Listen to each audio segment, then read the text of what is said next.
It does seem like an awfully long time ago that I last spoke to this society, and it's lovely to be back, albeit in this strange and virtual fashion.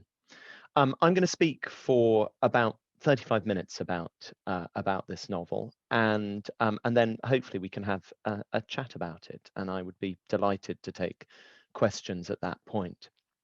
Let me start though by saying that I feel bad returning to The Way We Live Now, because I know that I don't read Trollope as I ought to. My aunt read Trollope during lockdown last year. I think she's on this call somewhere, and she did it correctly. She read The Warden and then worked her way through the Chronicles of Barsetshire. She read Can You Forgive Her and then read the Palliser novels. My grandfather read Trollope in chronological order when he retired, and he twinned this reading with more contemporary novels to keep him on his toes, as he said. But I always felt he was secretly delighted to return to the generosity and grace of Trollope's world. I have now read The Way We Live Now 4 times. I've read The Fixed Period twice, which is not a novel that um, that certainly many outside of this call would necessarily have heard of. Although I'm doing my best, I wrote about it in the FT the other day. I reckon I've clocked up north of 2.5 million Trollopian words, but I should warn you that my knowledge about him is deep but not broad. Um, that's partly because of my job as a critic. I have areas of expertise and stick to them. And it's partly, though, it's partly something that I want to talk about tonight, which is that I feel that I still, in my heart of hearts, have a slightly misguided vision of what Trollope is. I see him as cozy, as fusty, as something for when my days are drawing in. And really, what I'd like to do this evening is to talk about The Way We Live Now as a radical and powerful novel that is in Ezra Pound's words, what the best literature is. That is news that stays news. So I hope I'm going to persuade you of this. Probably you're already persuaded because you've read the novel and you know how great it is. But I'm also trying to persuade myself. So there we go. So going back to The Way We Live Now for this evening's event was like a reprimand. Um, this is a book that feels like it's primed for the moral challenges of the present moment. Now, I last spoke to the Trollope Society in 2013, and it was at a time when the wreckage of the financial crisis was still all about us. And the villains of the global narrative were the Melmottian overlords of Lehman Brothers, Bear Stearns, and the like. And it feels like obviously a lot has changed in the 8 years since, and very little has changed. Or rather, it feels like the kind of hypocrisy, graft, and greed of that era have become entrenched in our culture, in politics, in the way we think about ourselves, on the internet. Trollope is an author of supreme relevance, whose voice has got, I think, a particular quality that shines a light into dark corners. And again, we need that now more than ever. You can imagine how the great man would have viewed the backhanders and infidelities of our government, the way that our politicians have made the lie the lingua franca of politics. Imagine placing Trollope down here in 2021. Imagine the scorn, the anger. Imagine how well he'd satirize it all. It is a sign not only of the paucity of our age, but perhaps the paucity of our literary culture, that it seems that no contemporary writer has quite risen to that task. And instead, we need to summon one of the greats of the past to pass judgment on our slipshod age. 140 years ago, Trollope returned from abroad to an England changed beyond recognition. The novelist who hunted the fox, as Henry James dubbed him, found even his country friends caught up in punting railway stocks and underwriting mining ventures. He discovered that, I quote, A certain class of dishonesty, dishonesty magnificent in its proportions and climbing into high places, has become at the same time so rampant and so splendid that there seems to be reason for fearing that men and women will be taught to feel that dishonesty, if it can become splendid, will cease to be abominable. It feels, to me at least, that perhaps our Prime Minister is putting that to the test. The Way We Live Now is a radical novel, propelled by despair at the state of the country. Even the title was radical. We forget that most major Victorian novels were historical novels. We think of George Eliot as the author of mid-Victorian England, and yet Middlemarch was set in the 1830s. It was written in 1871, published in 1871. Vanity Fair, Great Expectations, Wuthering Heights, Bleak House, they were all historical novels. The now in Trollope's title is the engine driving the novel, making it more daring and enduring than anything else he wrote. In his preparatory notes, Trollope referred to it as the Carberry novel. It was originally to be a satire on the book trade, but then Trollope found a more worthy target for his ire, the world of finance. So, although the book opens with Lady Carberry, a tuft-hunting author of historical fluff attempting to curry favourable reviews in the literary pages, swiftly the shady figure of Augustus Melmoth, a foreign banker who could make or mar any company by buying or selling stock and make money dear or cheap as he liked, takes centre stage. There is something glorious in watching Melmoth, the horrid, big, rich scoundrel, the bloated swindler, the vile city ruffian, this surfeited sponge of speculation, this crammed commercial cormorant, seize the reins of the narrative.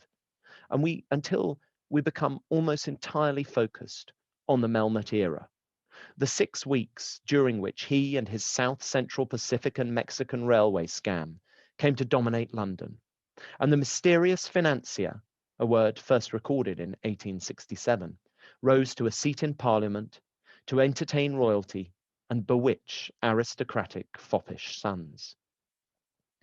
The novelist Amanda Craig said, "What Trollope teaches you is that if you write a really accurate contemporary novel, it becomes a historical document for the future, more valuable than any journalism."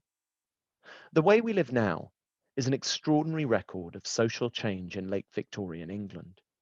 George Orwell wrote that after 1832, the old landowning aristocracy steadily lost power.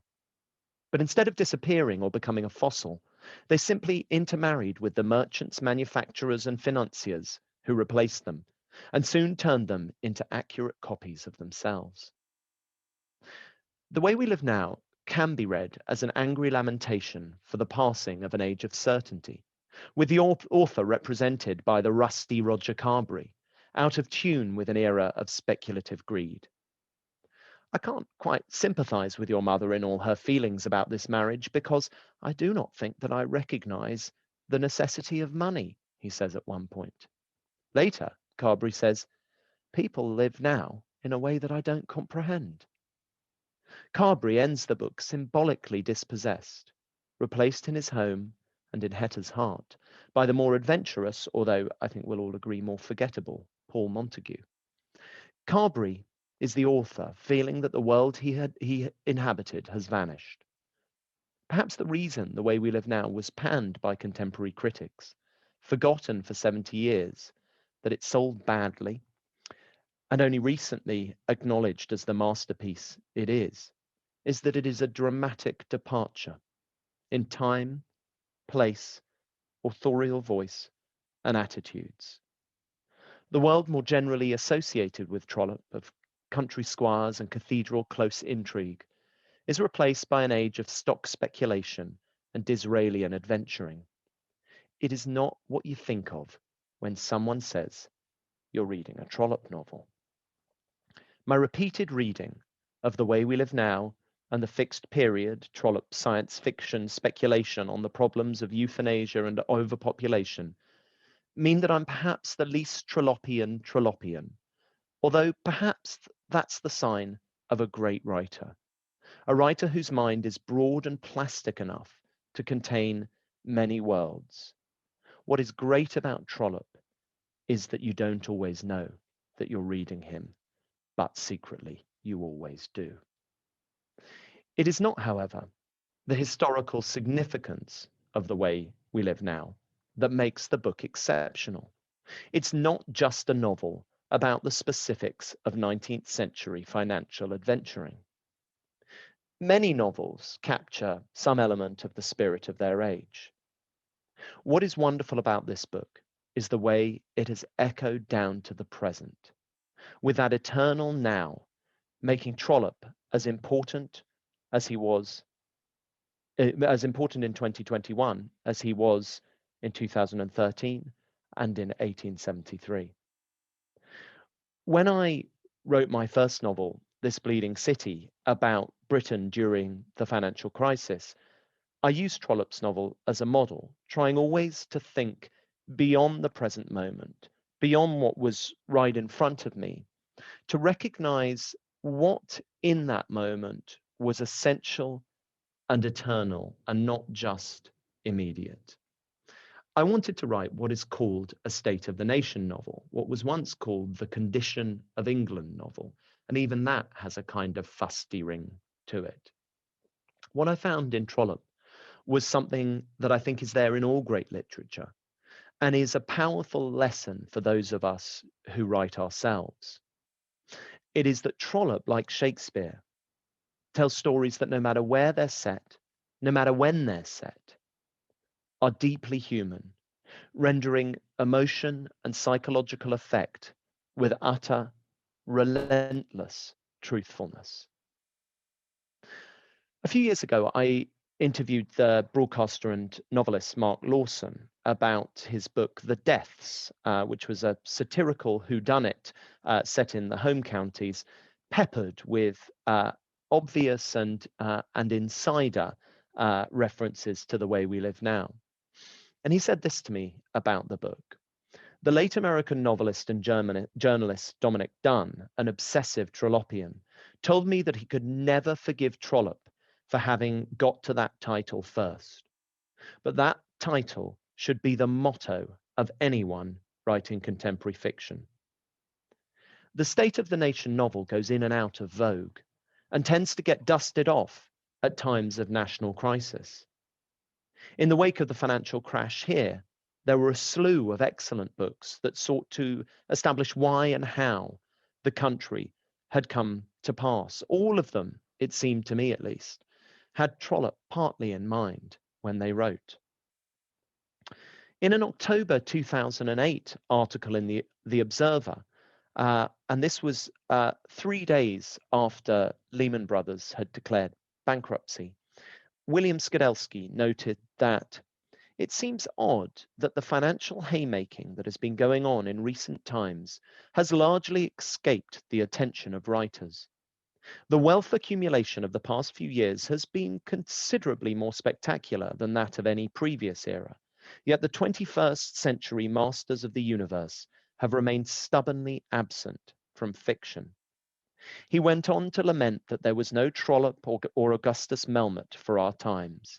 He suggested this was because so few of us can understand, let alone sympathize with, the issues that cause bankers to break out in sweats. The drama surrounding a fine adjustment in the value of a derivative or a 10-point fall in the Dow Jones is not something that can be easily captured on the page. As if answering Skidelsky's rallying cry, a wave of State of the Nation novels appeared, all of them deeply, even if unknowingly, indebted to the way we live now. Perhaps the most Trollopian of them all is Amanda Craig, whose wonderful novel Hearts and Minds follows a cast of characters through a tawdry London in the months and weeks immediately before the financial crash. An earlier book, A Vicious Circle, had a conceited media mogul antagonist, Max Demond, who was almost Augustus Melmotte's twin brother. When asked what first drew her to Trollope, she said, "I read nothing but Trollope and Balzac between the ages of 24 and 29. It was during the last recession, And I found his writing so enormously attractive because he's so frank about money, income, and prospects. Only Austen is anywhere near as good. This is very appealing for young adults as they come to think about the two big subjects, love and money. Craig's Hearts and Minds was swiftly followed by Sebastian Folkes's A Week in December, whose hedge funder anti-hero John Veals is just the Melmotish Machiavel Skidelsky was calling for. Certainly, John Veals gives Melmoth a run for his money in terms of wickedness. He is described as a creature whose heart only beat to market movements, and he moves lizard-like through the London of December 2007, accumulating riches and destroying lives, including those of his family. His origins are uncertain, potentially Jewish, certainly European. The novel finishes with a victorious Veals surveying his domain. A rare surge of feeling, of something like vindication, came from the pit of his belly and spread out until it sang in his veins. But after Folkes's John Veals, something strange happens. Rather than finding fictional representations of the puffed up princes of Wall Street and Canary Wharf preening themselves while stock markets burn, we begin to see something human, even sympathetic, in the state of the nation bankers. Far from being latter-day Augustus Melmoths, these figures are closer to the derivative speculating hero of Frank Norris's unjustly forgotten novel, The Pit, Curtis Jadwin, or to call upon a minor but important figure in the way we live now, Trollope's good banker, Ezekiel Breggart, that fat, greasy man of 50, conspicuous for hair dye. One can't help wishing that he too could have been included in that Shakespearean rush to the altar at the end of the book. And I don't know about you, but those of you who read the book for a second or, in my case, fourth, and I'm sure some of you more than that time just recently, I found Melmoth somehow less enormous in the novel than I remembered him. And I found supposedly minor characters and minor plot lines really sang to me and stood out for me as I read. Maybe that's something we can come back to afterwards. So I want to go on to this idea of the good banker, which seems to me, I guess, a little bit like the good German in some novels. But you know, Breggart is a really important character in this book because he massively complicates the moral picture of the way we live now. He is a figure who, in some ways, is there to temper what would otherwise be an entirely biting satire. And it must be remembered that earlier in his career, Trollope preceded Michael Douglas's Gordon Gekko by around 120 years in declaring greed is good. In Can You Forgive Her, Plantagenet Palliser states, there is no vulgar error so vulgar, that is to say, common or erroneous, as that by which men have been taught to say that mercenary tendencies are bad. A desire for wealth is the source of all progress.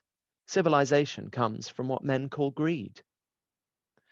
While Trollope's bankers do tend to the bad, think Ferdinand Lopez in The Prime Minister, they can also be good.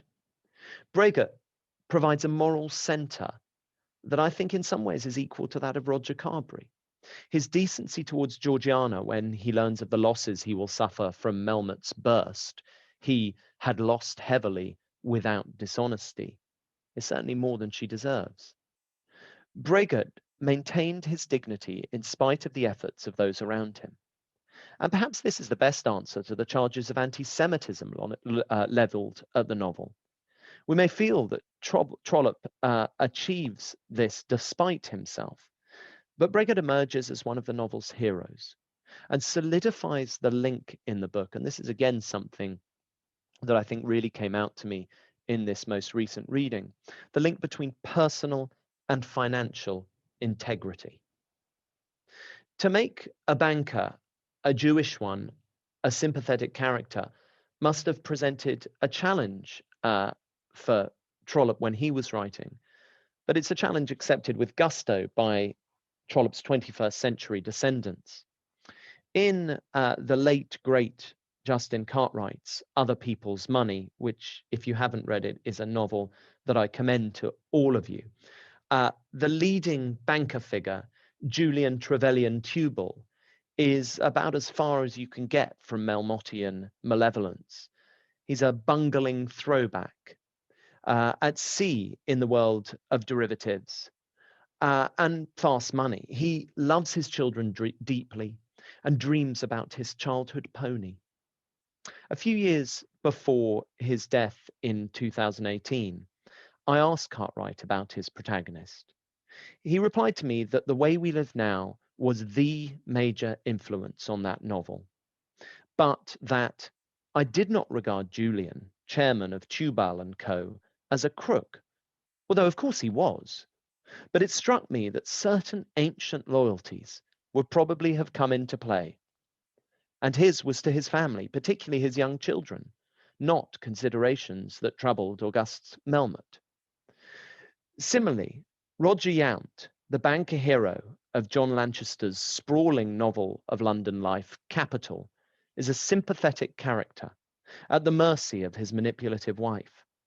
He is described early as not personally ambitious. He mainly wanted life not to make too many demands on him.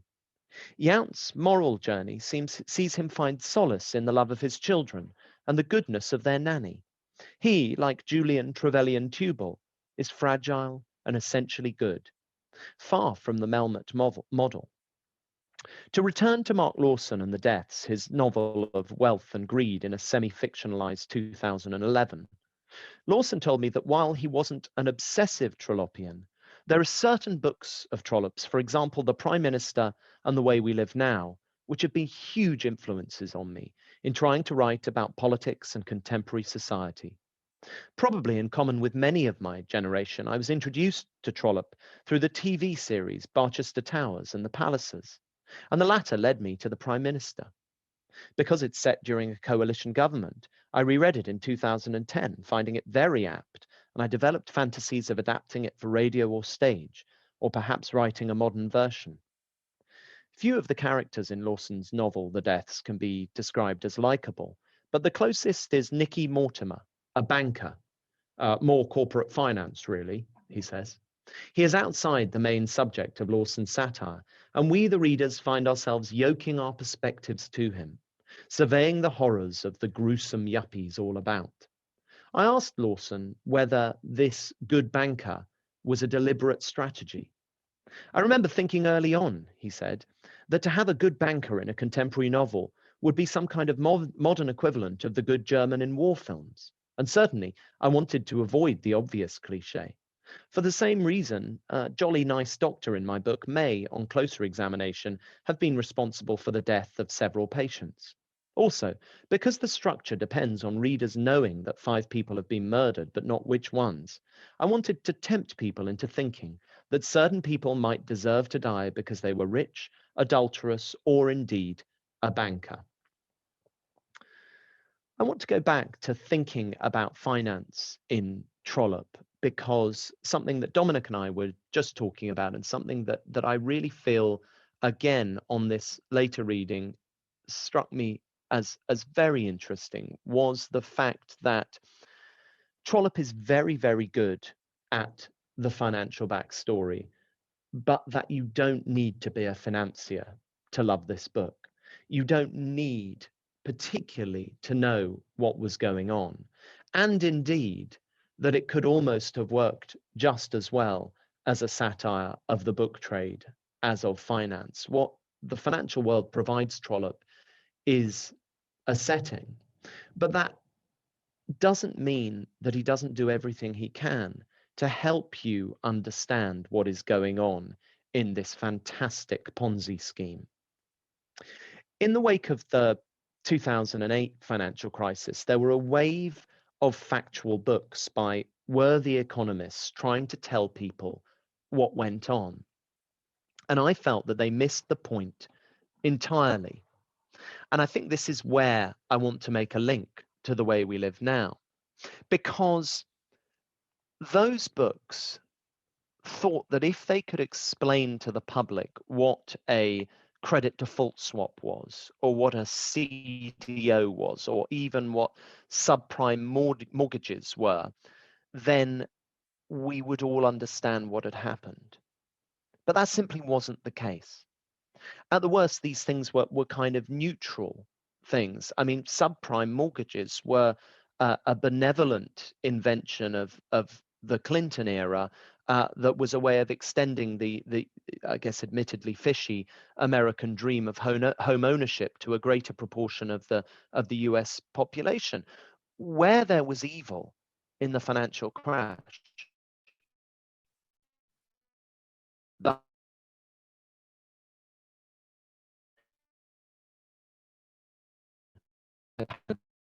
moral compass dreadfully skewed. So Trollope is never over specific about the functioning of the city. The world of finance remains enigmatic, and we're given just enough information about Melmoth's railway scam to find it credible. There was, this is a quote, there was not one of them then present who had not after some fashion been given to understand that his fortune was to be made, not by the construction of the railway, but by the floating of the railway shares. W.H. Auden said, of all novelists in any country, Trollope best understands the role of money. Compared with him, even Balzac is a romantic. If it is not in the specifics of the financial markets that Trollope shows his understanding of the role of money, where is it? It's in his focus on character. It's in his ability to pick apart the souls of the people who would do something like this. Like Tolstoy, Trollope takes us deep into the interior lives of his creations, and then he allows us to watch these characters change under the pressure of circumstance. As the critic Clara Caborn Park put it in a fine essay in 1963, Trollope added the dimension of time to the three-dimensional character. In his autobiography, Trollope referred to this method of characterization as the state of progressive change. It means that in the way we live now, rather than focusing on the external world of stocks and bonds, of railway shares, we understand the financial world through his characters. And as Warren Buffett will tell you, the stock markets are but a reflection of the fear and greed of individual investors. To understand them, you need to fathom the inner workings of the human mind. As Trollope stressed repeatedly in an autobiography and elsewhere, it was a matter of deep conscience how he portrayed his characters.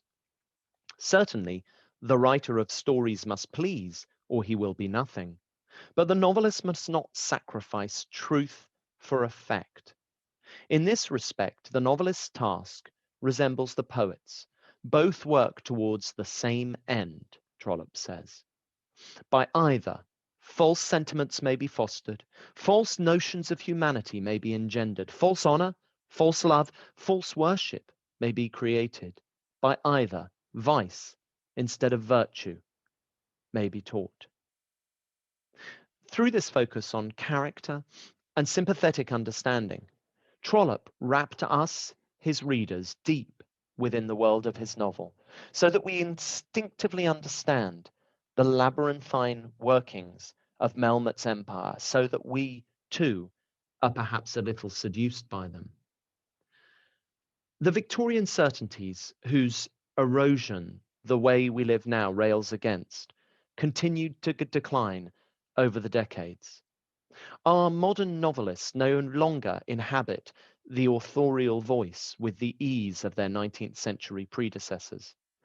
No one, except in jest or irony, would attempt the kind of regular interjection that Trollope carries out, which makes us feel, despite what John Sutherland calls the strong charge of personal irritability in Trollope's voice, that the moral universe of the way we live now is a kind of joint venture between author and reader.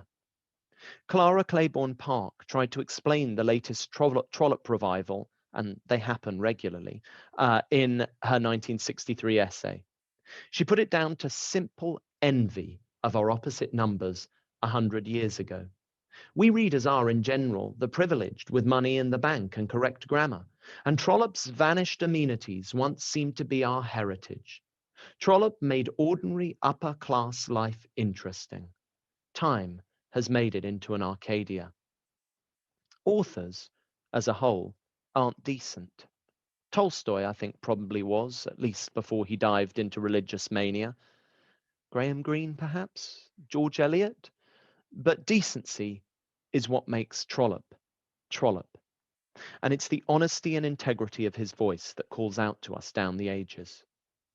Henry James spoke of the good natured, moderate, conciliatory view, the natural decorum of the English spirit that we find in Trollope. To quote Clara Claiborne Park again, Trollope tells us what we need to hear. Be reasonable, be moderate in action, in desire, in expectation, and you will be fairly happy. In this bloody and immoderate age, Trollope is the laureate of compromise. Following the boom years of the early part of this century, when selfish capitalism cast a spell over the highest in our land, and now, surveying the greed and bluster of our politicians, surely what we need is reason and moderation. It's why Trollope's masterpieces continue to tell us so much about the way we live now. A few final words. When I first gave this talk, I realized I spoke rather a lot about my own State of the Nation novel, This Bleeding City. I excised most of those references in this second rendition. Partly it was because I didn't like to pollute the purity of my argument with even the suggestion of a self-serving motive. Partly it was that with time comes the recognition of how much better Trollope's novel is. But there's something else. I look back over my own novel as well as over The Way We Live Now in preparation for this evening, and it's amazing how much one forgets of things that one has come up with oneself. And it felt to me like my book was a piece of history in a way that Trollope's novel is not. My book was written only 12 or so years ago, but it felt far more dated than The Way We Live Now, which is almost a century and a half older. I realized reading it that I hadn't achieved the thing that I'd seen in Trollope and so admired, this idea of news that stays news. I think probably I say a few interesting things in there, but it hasn't endured. And what I'm really fascinated by in the Trollope is just how fresh it feels. And so, like Beckett said, I must read more Trollope, must try again, fail better. And there's something rather wonderful about having a model like Trollope, one so generous spirited, so wide ranging, and so brilliant on the whole range of human feeling. I look forward to the time when I have read all of his novels 4 times and when I know them all as well as The Way We Live Now. And I wanted to end on a very personal note, which is that I we've all had a terrible few years, and in January of this year, a dear friend of mine died of COVID, and I went to bury him in Kensal Green Cemetery. And afterwards, I was there with a couple of dear friends, and we went and we searched out Trollope's grave, and we laid one of our flowers there, just as we laid flowers for our friend. And it's an incredibly modest grave. Believe me, mine is going to be a proper mausoleum.